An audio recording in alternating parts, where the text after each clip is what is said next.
Hi friends, இந்த வீடியோவில் நம்ம எதை பற்றி பார்க்க போகிறோம்னா, நம்ம பேட்சரி பார்த்திங்கன்னா அவைய வச்சுருந்தோம். அதை வச்சு இப்போ பார்த்திங்கன்னா கோழி குஞ்சு பொரிச்சிடுது. எத்தனை கோழி குஞ்சு பொரிச்சிக்குது, எத்தனை வந்து பொரிக்கலை, நம்ம முன்னாடியே சொல்லியிருந்தோம். நம்ம எதிர்பார்த்த கலரில் கோழி குஞ்சு வந்திருக்கா அப்படின்றத அந்த ரிசல்ட்டை பற்றி தான் இந்த வீடியோ பார்க்க போகிறோம். இந்த வீடியோ பிடிச்சிருந்தால் லைக் பண்ணுங்கள், கமெண்ட் பண்ணுங்கள். மறக்காமல் நம்ம சண்டைக்கோழி 2.1 சேனலை சப்ஸ்கிரைப் பண்ணி வச்சுக்கோங்க. வாங்க வீடியோக்குள்ளே போகலாம். இன்றைக்கி பார்த்திங்கன்னா நம்ம அவைய வச்சு 20வது நாளுங்க. சரி, எதாவது முட்டை வந்து மூக்குத்தி இருக்கா அப்படின்னு பார்க்கலான்னு போய் பார்த்தா ஒரு 4 முட்டை, அதாவது ஒரு 4 முட்டை மட்டும் 20ஆம் தேதி காலைல வந்து மூக்குத்தி இருந்தது. சரி, ஓகே, மூக்குத்தி இருக்குது, கோழி குஞ்சு பொரிக்கும் அப்படின்னு சொல்லிட்டு எடுத்து கோழியை விட்டுட்டு மூடி விட்டுட்டேங்க.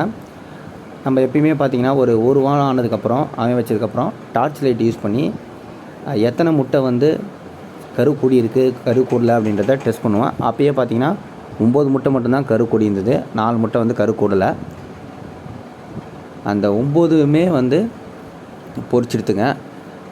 அடுத்த நாள், அதாவது அந்த 20வது நாள் முடிஞ்சு 21ஆம் நாள் காலைல பார்க்கும்போது எனக்கு வந்து பார்த்திங்கன்னா 7 குஞ்சு பொரிச்சிருந்தது.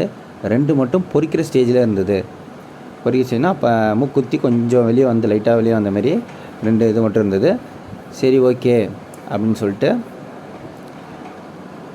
எல்லாத்தையும் வேஸ்ட்லாம் எடுத்துகிட்டு திரும்பி கோழியை வந்து அந்த முட்டையில் வச்சு, சில டைம் என்ன ஆகும்னா, நம்ம மூக்குத்தி இருக்கும், அந்த மூக்குத்துறது வந்து என்ன பண்ணுறோம், மண் பக்கம், அதாவது கீழ்ப்பக்கம் திரும்பிடும். அந்தமாரி திரும்பி கூட சில டைம் வந்து கோழி குஞ்சு மூச்சு அடைச்சி செத்து கூட இருக்குது. அந்த எக்ஸ்பீரியன்ஸும் நமக்கு இருக்குன்றதால முட்டையை கொஞ்சம் ஃப்ரண்ட் சைடு, அதாவது அந்த மூக்குத்தன சைடை மேலே வச்ச மாதிரி வச்சு கோழியை திரும்பி பிடிச்சி விட்டுட்டாங்க.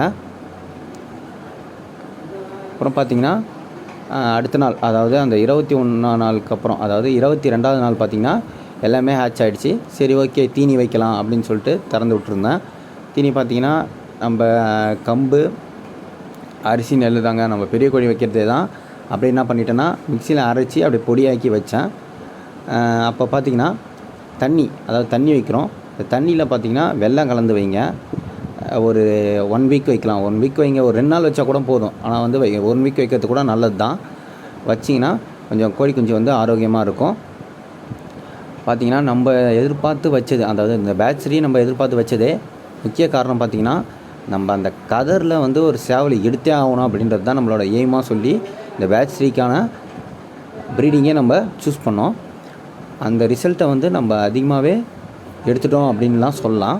பார்த்திங்கன்னா 8 கோழி குஞ்சு வந்து கதர்லேயும், அதுக்கப்புறம் பார்த்திங்கன்னா ஒரு கோழி குஞ்சு பார்த்திங்கன்னா ஜாவாலையும் வந்துருக்கு.